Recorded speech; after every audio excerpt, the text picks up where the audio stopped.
5 eslabones formando una cadena musical, representando a nuestro estado, Michoacán, por toda la República Mexicana. Orgullosamente purépechas, atraviesan las fronteras de los corazones con sus instrumentos. Santa Fe de la Laguna los vio nacer, Santa Fe de la Laguna los está viendo crecer.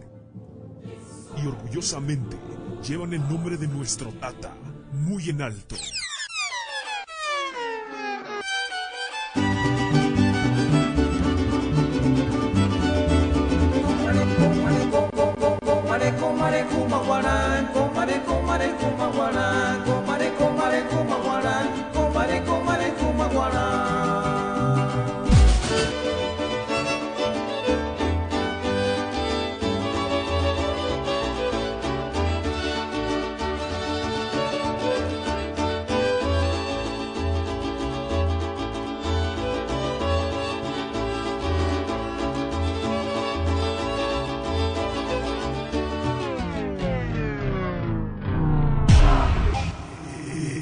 Ellos son, en el contrabajo y segunda voz, Tomás Cuiris Campos.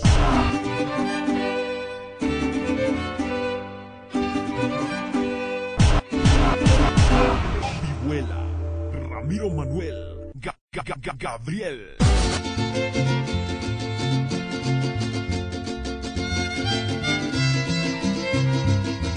Trompeta, Salvador Morales Hernández.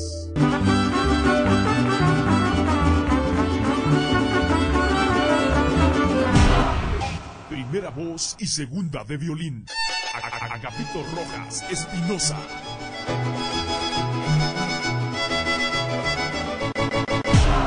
Dirección musical, segunda voz y primera de violín, Hugo Cuiris Fabián. Orgullosamente desde Santa Fe de la Laguna, Michoacán. Ellos forman parte de la orquesta Tatabasco.